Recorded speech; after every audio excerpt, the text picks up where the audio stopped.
folks, it's Colin here from Spar Outdoors, and as you can see from the thumbnail and the heading on the video is how to build a very simple swing boat using your spars and lashings. So stage one in the swing boat was to get our scouts to practice their lashings. So what we did was made them build a simple tripod and brace the tripod using the figure of 8 square lashing and the square lashings. And it was just to get them practicing their lashings before we started this simple project.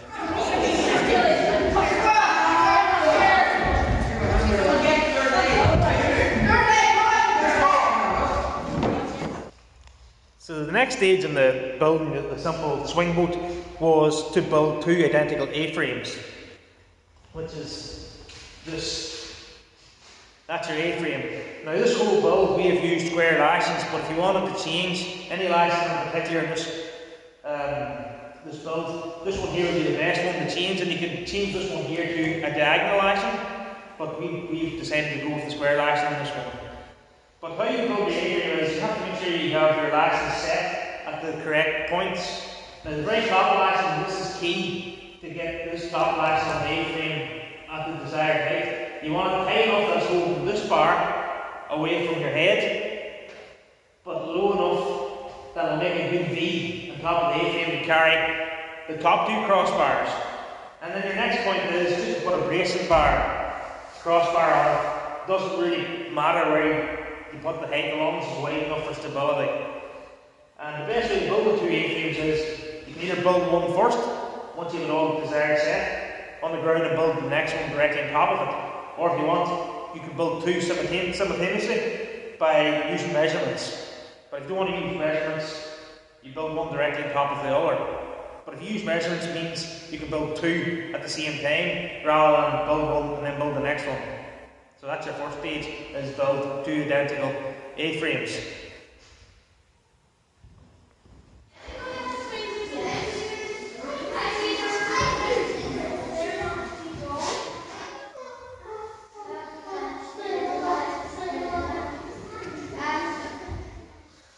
So your next stage after tying your 2 A-frames to the sides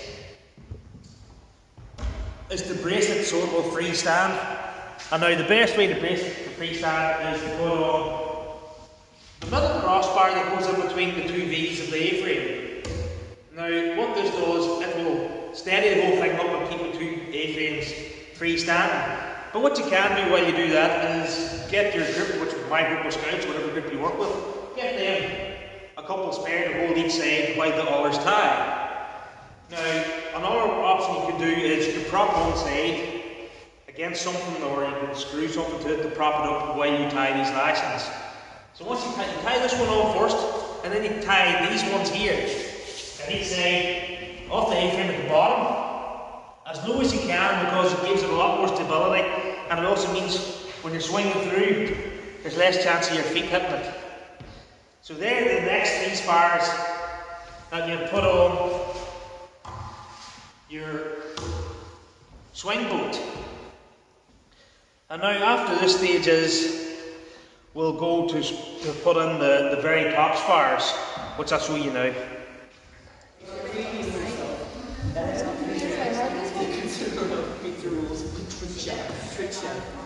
I'm going to cut myself laughing for trouble, and then I'm going to get the board on. The next stage of swing boat now is to tie the highest lashings on the swing boat, which would be for these top crossbars obviously at the very top. And now the best way to tie them is either to cope over your structure and tie them on the ground, or get a ladder or stand on something high enough so you can tie the spars at the top. Now there's pros and cons of both. If you cope it over and tie it, you don't have to get up high and it's a bit safer. But also once you move the structure over, you tend to loosen the lashings a wee bit. So if you can get up, my opinion is if you can get up to them and tie them up there, it means there's less manhandling of the structure, and just use a wee ladder or a bench or whatever to get up to tie them lashings. And then you would move on to the next stage and tie on this wee crossbar, which is literally just to hold the pull ropes. And now when you're tying these ones on, and you tie these ones here on, make sure they're inside the V rather than the outside. Is for whatever reason, which shouldn't happen, but for whatever reason, if they broke or anything, they fall into the V rather than fall on the ground and trying to hit anybody. So that's the next stage. Our next stage after that, as you can see, we have 4 guy lines in. Now we have the guy lines in at the 4 corners, and again put them out at a good angle and brace them up. It just gives the whole structure a really good solid fix. Now this project works a lot better out in grass, because then if you put them on proper guy lines, these here are just tied down to the ground and up there, but if you put them on proper guy lines that you can keep tightening as you would have in a tent, it means you can drive a really good heavy peg into the grass and just tighten it after 3 or 4 uses, and you can keep tightening them up because it will loosen, so you can tighten it up if you can use proper guy lines. But because it's really bad weather out here at the minute, we tied this inside because it's deep in the winter in Ireland. But as I say, if you can just use proper guy lines and do it outside on the grass, it's a lot easier to keep tightening up the guy lines to keep it secure and stable. After you've that done, now you know the whole structure is completely safe and solid, and it isn't going to go anywhere, and you're happy with that. The next thing is just tie on your pull ropes and stick on your seat. But it's better to get your seat set first, because then you know what height you need to put your pull ropes. So our seat is literally just a flat board where I've cut a couple of notches in it so we can tie, so the rope won't slide.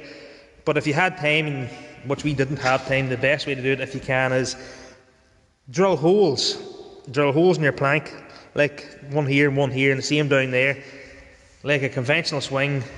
Put the rope through and tie a knot under it. It'll look tighter, it'll be more steady, and a wee bit less work. But we've just notched this here and tied it in so the rope won't move, which is fine. But if you can make the seat a wee bit more comfortable as well. Again, that's just a 6-inch plank, but it works fine. And once you have that set, and make sure you have it set that it's high enough that there's plenty of clearance for when you sit on it, so your feet aren't hitting that.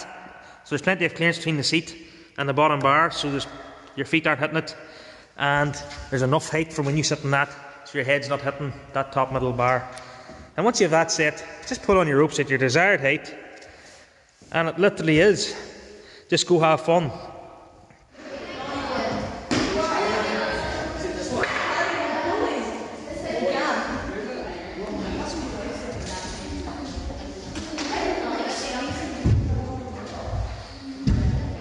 Go. Two hands! Two hands! I thought you had no hands there. Good lads!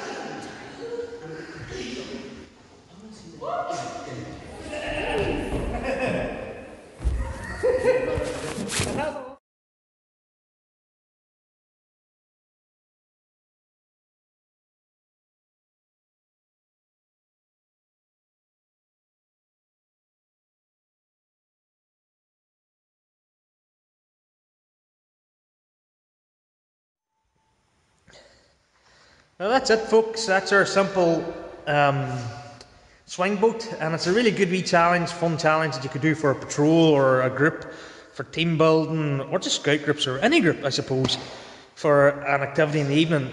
Realistically, if you have scouts that are reasonably good at lashings, you could do this in an hour, in 1 hour, if it's well prepared. You could build that in an hour in your den. But realistically, if you want to take your time at it, over a couple of nights, which, you know, a couple of hours would do it. Our scout sessions, they last an hour and a half every Thursday. And realistically, you lose half an hour to games and registration and stuff, so you really only have an hour a night to do your projects. So, only better doing it over 2 weeks. So what we did 1 week was practice our lashings and then build the A-frames. And then the second week was finish the project and have fun on it.